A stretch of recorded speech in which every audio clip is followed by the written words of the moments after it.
안녕하세요. 대치다원교육에서 개포고 통합과학 내신을 담당하고 있는 김성은 강사입니다. 일단 통합과학을 치른 친구들 너무나도 수고 많이 하셨고요. 일단 문제가 어떻게 출제가 됐는지 자세하게 제가 분석을 해드릴 건데요. 일단 그 전에 저를 또 처음 보는 학부모님들 계실 것 같아서 간단하게 좀 프로필을 가지고 왔습니다. 저는 현재 다원교육에서 주로 강의를 하고 있지만 그 외에도 또 EBS 강의도 지금 14년 차 수능 강의로 활동을 하고 있고요. 그리고 재종반 수업도 강남대성학원에 이어서 이투스 재종반까지 16년 차 강의를 하고 있고, 그리고 자이스토리 지필진으로도 활약을 하고 있습니다. 자, 일단 1학기 기말고사 정말 궁금해하실 텐데요. 지금 시험 보자마자 바로 촬영을 하는 건데 전체적으로는 매우 평이했다고 볼 수가 있겠습니다. 사실 이제 개포고 특징이 선택형은 매우 평이하게 출제가 되고 서술형은 까다롭게 출제가 되는 부분이 매년 있었거든요.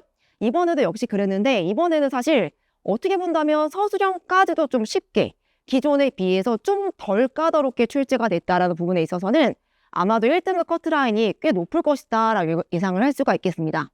저와 함께 열심히 전력을 다해서 공부했던 친구들은 체감 난이도가 너무 쉬웠다, 1등급 안 나올까 봐 걱정하는 친구도 있고요. 한두 개 틀렸을 때 또는 다 맞은 친구들도 있고, 그래서 좋은 결과를 보여주고 있었어요. 자, 근데 한 가지 꼭 말씀드리고 싶은 건 이렇게 좋은 결과가 있고 체감 난이도가 쉬운 이유는 아무리 쉬워도 이제 학교 시험이다 보니까 학교 선생님이 어떤 내용을 강조하시는지를 정확하게 이제 숙지를 한 학생들에 한해서 쉽게 느껴질 수 있는 부분이 있었다라고 말씀을 드리고 싶습니다. 자, 기본 개념에 충실했던 문제가 대부분이었고요. 학교 선생님이 예시를 들었던 내용들이나 또 필기 자료들 다 그 부분에서 거의 출제가 되었고, 약간 까다로운 문제가 서술형에서 화학 문제로 출제가 됐는데요. 그 부분에 이따가 설명해 드리도록 하겠습니다. 자, 아무래도 2학기 때는 좀 변별력이 높아질 것으로 예상을 하고 있습니다. 자, 문제는요. 1학기 중간고사랑 비교했을 때 선택형 문제는 2문제가 추가가 됐고요. 서술형은 1문제가 줄었습니다. 전체적으로 문항 수는 1문제가 증가했는데 난이도는 오히려 중간고사 때보다 좀 더 낮아진 그런 체감 난이도를 보이고 있고요. 중간고사 때는 또 화학에 아예 안 들어갔었는데 그랬던 만큼 이번에 화학 범위가 가장 크게 들어가기 때문에 문항수도 가장 많았습니다. 그래서 화학 문제가 가장 많았고, 그 다음에 지구과학, 그 다음 물리 비슷했고요. 마지막 생명 파트 정도로 생명 파트가 가장 문항수가 적었습니다. 대부분의 문제는 기출 견형 문제였고요. 또 자체 작가 문제들도 간혹 보였습니다. 또 변별력 있는 문항은 화학 파트에서 서술형 문항이었는데 어떤 식으로 출제가 됐냐면 문제의 조건이 있어요. 정확한 이유를, 화학적인 성질의 정확한 이유를 조건에 맞게끔 들어가야 되는 용어가 정해져 있는 겁니다. 조건에 맞게끔 정확히 서술하시오라는 그런 출제 유형으로 되어 있었기 때문에 당황했던 학생들이나 내용을 정확하게 숙지하지 못한 학생들은 감점 요인이 좀 많았을 것이다 예상이 들고요. 그리고 또 특징이 개포고는 하나의 서술형 문제 한 문제로 끝나는 것이 아니라 2-3개의 연계된 문제로 소문항이 있기 때문에 정확하게 그 파트의 내용을 완벽하게 숙지하지 않으면 또 중간중간 또 감점을 당할 수 있는 요인들이 좀 역시 있었다라는 것들 말씀드리고 싶습니다. 자, 문제를 한번 보도록 하겠습니다. 기말고사 서술형 문제인데요. 이 문제가 바로 제가 방금 얘기했던 화학 파트 문제입니다. 가장 어려웠던 문제로 볼 수가 있겠는데, 일단 지금 이 상황은 전개전도성 측정기를 이용해서, 즉 공유결합 물질과 공유결합 물질가 공유결합 물질 분자인데 또 물에 녹았을 때 산으로 작용할 수 있는, 이온화될 수 있는 물질의 2가지 특징을 전개전도성, 수용액에서라는 그 상황에서 이제 어떻게 전개전도성을 나타낼 것인지를 정확히 써야 되는데요. 조건이 나와 있죠. 자, 1번 물질이 수용액에서 어떤 상태로 존재하는지 쓸 것. 자, 이게 이제 2번에 해당되는 조건이에요. 설탕 수용액에 전류가 흐르지 않는 이유를 조건에 맞게 설명하시오. 이런 식으로. 3번도 염화수소 수용액에 전류가 흐르는 이유를 조건에 맞게 설명하시오라는 것들도요. 보시면 전극이라는 단어를 포함해서 수용액에 전원을 연결하였을 때 나타나는 현상을 쓸 것. 이런 표현들이 약간 공부를 덜한 학생들은, 좀 미흡했던 학생들은, 화학을 좀 싫어했던 학생들은 조금 당황해할 수 있고 감점을 많이 받을 수 있는 그런 요인들이었던 것 같습니다. 그래서 일단 이런 디테일한 부분이 좀 들어가 있다는 거 말씀드리고 싶고, 그리고 설탕 수용액이랑 염화수 수용을 비교한 것도 사실은 좀 특별하긴 하죠.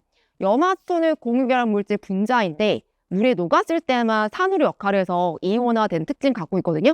약간 이런 부분은 어떻게 본다면 심화적인 내용 부분으로서 학교 선생님이 특별히 이제 강조하셨던 부분으로 이제 예상이 됩니다. 그런 부분들 잘 체크를 하셔야지만 완벽하게 만점이 나올 수 있다. 말씀드릴 수 있겠습니다. 자, 그 두 번째는 이제 물리 파트 서술형인데요. 보시면 물리 파트는 워낙 계산 문제를 싫어하는 학생들이 많기 때문에 그런 부분에서 조금 까다로웠을 수 있고요. 문제 자체의 난이도가 매우 높지는 않습니다. 근데 문제의 조건을 정확하게 이제 읽어줘야지만 풀 수가 있고요. 가일 상황에서 이쪽을 충돌하고 이런 상황을 읽어줘야 A의 처음 속도를 정확히 계산할 수가 있고요. 그리고 이거는 생명 파트의 문제인데요. 비교적 매우 간단하게 출제가 되었다. 평이하게 출제가 되었다고 볼 수가 있겠습니다. 자, 이렇게 되는데요.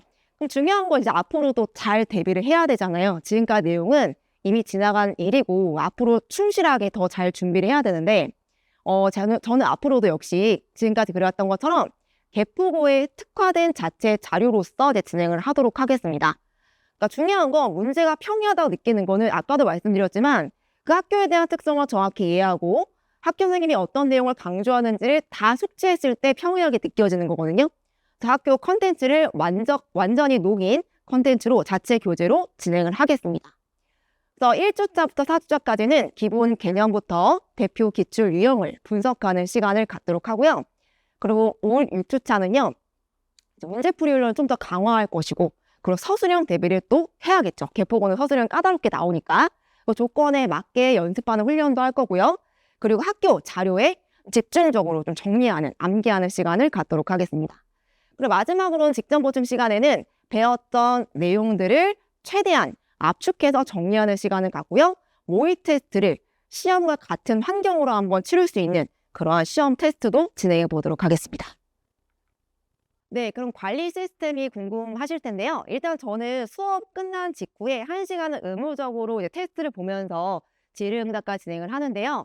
만약 테스트를 통과하지 못한 학생들은 그날 배운 내용을 정확히 숙지하고 테스트를 잘 보고 통과할 수 있게끔 무제한적으로 진행을 하려고 합니다. 자, 그래서 확실하게 효과를 얻어갈 수 있게끔 그렇게 진행을 할 거고요. 그리고 학생들과 주기적으로 이제 과제 수행 여부도 체크를 하고 학부모님들께도 이제 자주 연락드리면서 학생의 과제 수행 여부나 또는 테스트 결과 상세하게 피드백해 드리고요. 오늘 배웠던 내용도 요약해서 매번 문자로 이제 알려드릴 예정입니다. 자, 그리고 24시 질의응답 진행한다라고 써 있는데요. 이렇게 학생들과 1대1로 제가 직접 조교를 쓰지 않고요.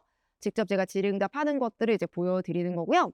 카톡 같은 것들, 유튜브 채널 같은 것들 활용할 거고 이거는 수업 녹화 영상을 올려놓은 채널입니다. 그래서 모든 회차가 다 녹화돼서 제공이 됩니다. 그래서 복습 강의로 활용할 수 있고요. 수업을 빠진 학생은 영상으로 대체할 수 있는데 그 부분도 정확하게 수업을 잘 들었는지 확인 테스트가 또 이루어지게 됩니다. 그리고 과제는 난이도를 높인 누적 범위의 이제 문제 자료집이 이제 주간지 형태로 매주 제공이 되고요. 그리고 워크북이 제공이 돼서 학생들 직접 실제로 자기만의 이제 이론으로 정리해 볼 수 있는 그러한 훈련도 하도록 하겠습니다. 자, 그럼 수강생 만족도 마지막 내용입니다. 자, 이 내용은 좀 항상 부끄럽긴 하지만 학부모님들과 학생들이 저에게 이렇게 말해주는 내용인데요. 그러니까 수업 만족도에 있어서 최고라고 이제 말해주고 있고 또 전교 1등을 했다. 그리고 100점을 맞았다. 뭐 이런 것들 아시죠, 어머님들? 자, 이런 것들 하나는 읽기가 조금 민망해서 이렇게 이제 문제풀이도 되게 좋다. 이렇게 얘기해준 친구들이 많았습니다. 자, 이렇게 앞으로 개포고 더욱더 전문화된 컨텐츠로 학생들 1등급을 넘어서 만점으로 약속해 드리도록 하겠습니다. 감사합니다.